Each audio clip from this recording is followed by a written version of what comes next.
Hello everyone, this is Will from Apple One-to-One. I have downloaded the new Final Cut Pro for iPad, and this is the first time I'm absolutely looking at this. I've never opened it, I never used it, but I wanted to show just a quick demo of me using it. So they have a project that they gave you as like a template, which I downloaded, called the Lunar New Year. So I want to get ahead and download that. I'm just going to hit the edit button. Now, I'm doing this completely clean. Looks like they've already have everything here, but as you can see as I'm scrolling through it, it plays the audio, which is great. I'm just looking through the timeline here where how they do everything, which is a little opposite of actually how Final Cut is. Everything usually is the project media over here is on the left and the screen's on the right. So it's a little different, and I would have to go around and play and see what this actually does if I was to scroll through it. I'm just going to go through a clip right now. This is much easier, by the way, than iMovie already. Like, just the fact that I can scrub through, where in iMovie I have to do like each individual clip at a time. This one you can do at the same time. I'm just going to press a couple of buttons here just to see what they do. So import from photos and files. You have a video camera feature. What's nice about this is you can record directly from here. So I'm in my office right now, but you can actually record, and you actually can do things like white balance, which is really awesome. That's actually a nice little fun feature. You can change the exposure. This is something you can't do in the regular camera, which honestly they should just let you do. You could do a zoom, which is cool. A lot dustier. Whew. Sorry guys, don't judge my office. They have settings here, how you want to format it, some tools. You can do a grid. You could do overexposed areas. I can let you know aspect ratio if you want to do a square or a 4:3, which is kind of cool. That way you can shoot in for social media. Audio, where the source is coming from. So I guess if you have an external microphone hooked up, you can use it. Shutter sound. So very neat. So that's just directly from the camera button here. This one is a live drawing. Now this is cool. With Apple Pencil, you can actually draw things, but I'm going to use my finger because I am, I'm just going to put TLD. Okay, and then hit done. Don't know if that does anything, but there it is. And then if I play it back, I don't remember the last time it was too short, so I guess I'm going to have to extend it. So if I draw it out, there you go. See, as I drag this, it's actually filling it out, which is nice. So that's a quick little thing right there, just a little quick preview. This is a share button, so you can actually Final Cut Pro for iPad project. My assumption is with that is you're going to save the project and bundle it together. Current frame, which is nice. You just need the one frame. That's great to do for a thumbnail. Audio only, video, so that's great. There's an undo button, redo. We have our project media, which you can hide, so that way if you don't want to see it anymore. And then you can go into the effects. So this has all the effects, transitions, titles, backgrounds, objects, and soundtracks, which is great. I wonder what the soundtracks are going to be. I'm very curious to go through what they're going to offer here compared to iMovie. So I would love to see that, and you have to download. That's why they have little clouds there. And then you have the user guide, video tutorials, which hopefully you're looking at ours, not theirs. Send feedback, which I think is going to be very valuable for them. Service and support. So that's a quick look at it. Going through a couple of the buttons here again. Viewer options. We have the full screen mode, picture-in-picture mode. So I guess you could expand a little bit on the screen, which is not a bad thing. There's definitely times where you want to see more of that. Let's go back and exit picture-in-picture. Great. And we have the zoom to, so if you want to see the actual size, if you want to see the zoom to a certain percentage, that way you can adjust this. I wonder if you can adjust. Yes, you can. Great. You can actually just adjust this manually. I hope it saves automatically, which I would assume it would, but that'd be nice to keep in there. Here for play, rewind, fast forward. Now, I'm going to use something. I have a keyboard hooked up to this iPad, so I would like to. I'm trying to use a keyboard for the JKL keys, which is rewind and fast forward. It is actually taking. I thought originally it wasn't. I was going to be like, oh my God, I hope not. Great. So the shortcuts you do on Final Cut do work here on a keyboard, so that's great to see. We have the I right down here, which just tells us the name of the project, 30 frames per second. We have position on. That one I have to see what that means. Don't know what position off. So if I just turn it on, I have to probably see what that means. My guessing is that the timeline's not going to change. So let me see. But I could be wrong. Okay. And then if I turn it off, let me see if it moves with it. Yeah, so I have no idea what that means. So I would have to look at that a little bit. Options, snapping, which is great. I love snapping. It's one of the best features in Final Cut, which aligns the, it snaps it basically to the nearest editing point, and it snaps it in there. Clip edits in the primary styling will maintain the project timing, which is, I like that tool a lot. So that's what position is for. Okay, gotcha. I didn't know what that was for. You can expand all clips, skimmer playhead, which I like. Audio scrubbing, I don't like that. I actually prefer that off whenever I do that. So when I do audio scrubbing, I don't want to hear the audio playback on it. So, but when I scrub across, it's still including the scrubbing though. Very interesting. I guess that's something we have to look at.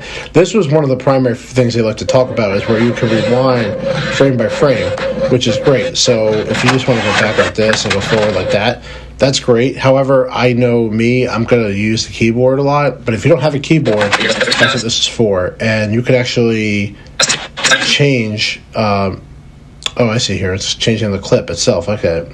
So if I play, this is the playhead, and this is the nudge. So I guess whatever's selected, it's gonna change.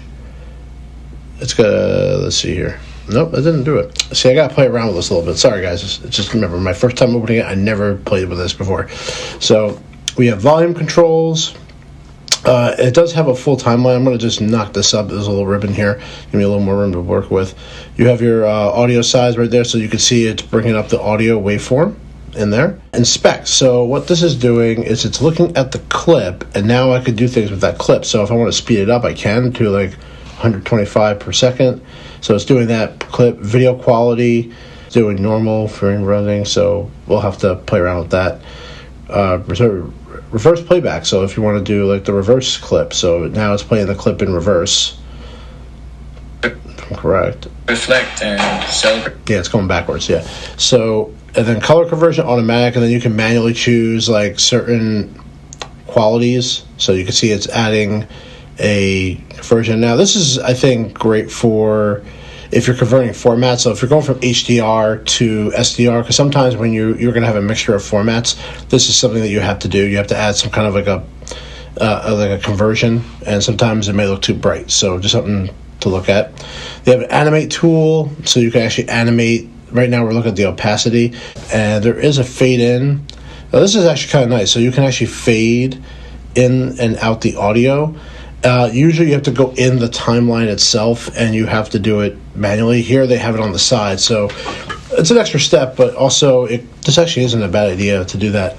You have loudness, noise removal, voice isolation, great things they add on it. Voice isolation is great, by the way, if you've never ever used that. And then multicam. So you can create a multicam in here by taking multiple clips and putting them together. Now, I'm assuming in this they have not created a multicam, which I think I'm correct on, so I can't really test that feature out. But basically you just move the clips into here and it syncs them together automatically, which is great for a lot of people. And then we have several buttons down here. So the inspector is gone. We're going to use trash if you want to get rid of something.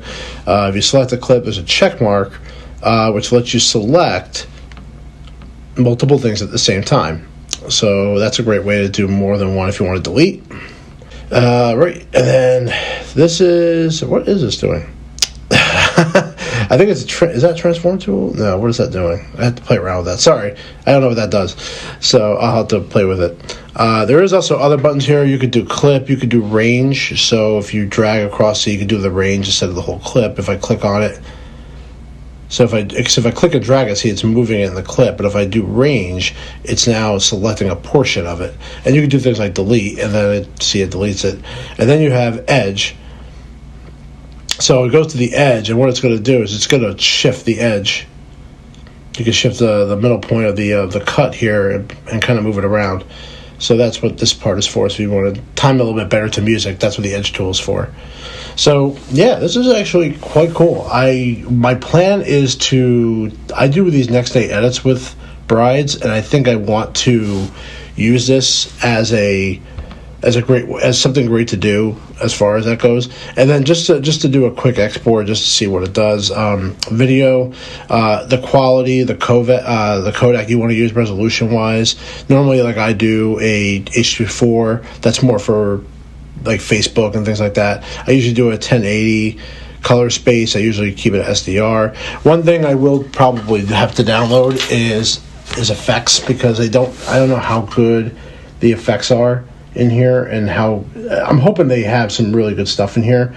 But if it's just like Final Cuts, I'm not going to like it. So especially when I use LUTs, and I'm going to probably assume there's no LUTs in here, but I'm going to look for it anyway just to see what happens. And yeah, there's no LUTs in here, so that's going to be another problem. So I'll have to go to another app to use it. So this is just the beginning stages of it. And remember, it's a free trial, so you can do a month for free, and then you have the choice of paying $4.99 a month, or you could do $49 or $50 a year. Personally, do the $50. I know people are upset about a subscription fee. I know it's not the greatest thing in the world, but I could tell you that if you're going to do a subscription, it means you're only going to use it for a certain amount of time, and then you're going to stop it, which is still good. Final Cut's $300 alone, which is a bargain value for an editing software. There's no doubt about that. This is really nice. I do like it. It definitely has that Final Cut feel to it. It's much better than iMovie. It's more to what I'm familiar with. I think actually people would find this easier than iMovie, to be honest, just based on playing around. I haven't played enough with the buttons, but I think this will give you a good concept of it, just so you play it. Now, obviously, you could download there, and you could just start a new project. So if I'm just going to start it, you could do automatic, or you could do a custom, which is nice. So if you know you're going to make it 1080, like right off the bat, then do it. And same thing, like that's what I would normally do as a new 29.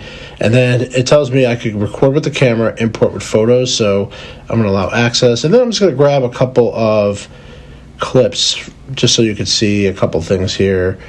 Add, and if they're probably on the cloud, it probably takes some time to download. As you can see, it's doing it. So let's go ahead and take my son's clip here. I'm going to append it, which puts it right at the end. Let's just delete that. He loves his wheels. I don't know why, but he does. The guy's waving there. We'll cut right there. Append, and then we'll do one more with him on the carousel, having a somewhat okay time, and then append. Great, and then I'll just do a quick. We'll just go to the sounds. We'll add a quick little audio here. Let's see if we have any kind of fun audio clips. This is just voice effects, which I just want to do audio background soundtracks. And I'll just download one just to see. I can put great. I'll append it. See, the problem is with appending, I don't want to do that. I want it to go underneath. So I actually have to undo that. And then I'm going to go make this a little smaller.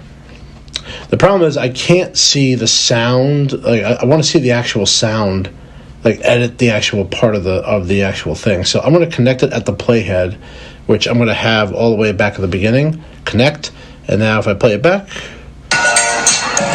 can see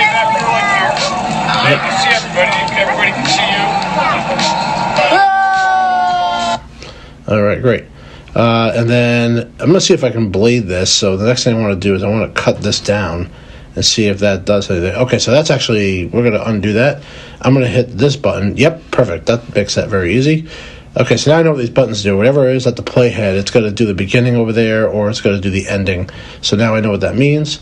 All right, so that's a quick little look at the new Final Cut inside of an iPad. Hope you guys got a little bit of training out of this. It's not really a training, it's just a first look. So I hope you guys liked it. See if my skill level sucks, sorry. But that's it. And enjoy the rest of your day, guys, and I hope to have more videos regarding the iPad. I would like to take this opportunity to thank you for viewing our content. Don't forget to click the like button and subscribe so you can see all our training videos as well as links to download our podcast.